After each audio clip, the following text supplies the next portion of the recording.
going on, Jerome's? We're mercifully almost a little over a week away from the 2025 NFL draft, so everyone and their mom is getting their last mock drafts in. Mel Kiper Jr., Todd, and Field Yates over at ESPN did up a 3-round mock draft. Vikings sticking and picking at 24 and 97 respectively, and I kind of like what went down. So first off, the Vikings at 24 take Donovan Jackson, guard from The Ohio State University. Now, a lot of people say, it's too early.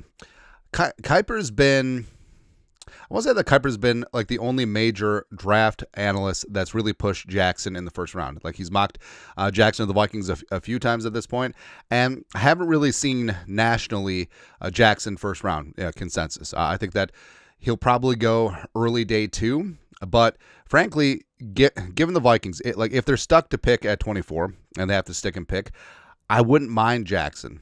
Zabel's already off the board, and also Tyler Booker. I know that not a perfect scheme fit, but maybe the Vikings are going towards more man gap. But if you want a true blue outside zone guard, Jackson would be it. So this is what Kiper wrote. The Vikings knew they had to address the interior offensive line this offseason and went out and signed guard Will Fries and center Ryan Kelly. But Jackson would represent an upgrade over Blake Brandel at the other guard spot. Jackson, has some really strong movement traits. And if you're going to play offensive line for Ohio State, you're going to play a lot outside zone. They may as well call it outside zone university. So even at very large size, he does have some good movement skills. A 3-year starter for the Buckeyes, left guard, as well as took over for Josh Simmons at left tackle this season when he went down with injury. Obviously did pretty good as he won the Natty, as he was protecting Will Howard's ass. 71.8 PFF grade in 2024. Now, it's a little bit down because of his time at left tackle. It took a while to get acclimated. He allowed 19 pressures and 2 sacks this season. Both sacks were against Penn State, his first game sliding out to left tackle. 85.2 PFF pass block grade in the 3 playoff games against Oregon, Texas, Notre Dame. So he stood up with a plum. He was really damn good. Only allowed 1 pressure during those 3 games. He's got great movement skills, got good contact balance. I do worry about him leaning a little bit, but of course that's picking nits at this point. I think that frankly, it's possible the Vikings could get Jackson in a trade down, but if they're forced to stay put, I honestly would not mind it. I'd put Zabel slightly ahead of Booker and Jackson, but it's not too far. 3rd round. Find the love of a lifetime. Vikings pick one of my favorite players. Now, I know in a lot of the mock draft simulators we're able to get Bowman in the 5th. I think that he could flirt with the back end of day 2. So here we go. Vikings, Field Yates, Billy Bowman Jr., safety from Oklahoma.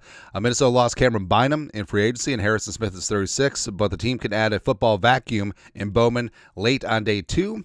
Bowman had 11 picks over the past 3 seasons. And Bowman, 3-year starter in Norman, and was a standout on a not great Oklahoma team last season. 2024, 74.9 PFF grade, 79.6 quarterback rating when thrown at, 11 career picks, can play box, slot, free safety.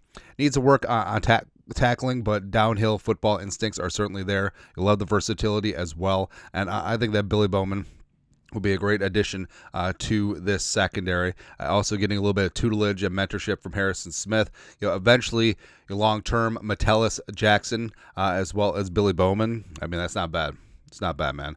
And with Donovan Jackson, I think that he would slide in as your starting left guard. No muss, no fuss in that situation. So overall, getting Bowman at 97, getting Jackson at 24. Yeah, obviously, yada, yada, yada. The Vikings would obviously love to trade, but getting 2 studs that are going to contribute immediately. I think Jackson would be a day 1 starter. I think Bowman would be a high-end special teamer for a year and then eventually move into the starting lineup once Harrison Smith retires. I think that even though the Vikings don't have a ton of picks, getting that in the 1st and 3rd, it's pretty damn good. But your thoughts are thoughts. Take a look at Mel Kiper Jr. and Field Yates 3 rounds mock draft over at ESPN. Daddy likes a lot, man. But your thoughts are thoughts. Let us know. Comment section. You guys are the best. You know what to do. Skol. Production value.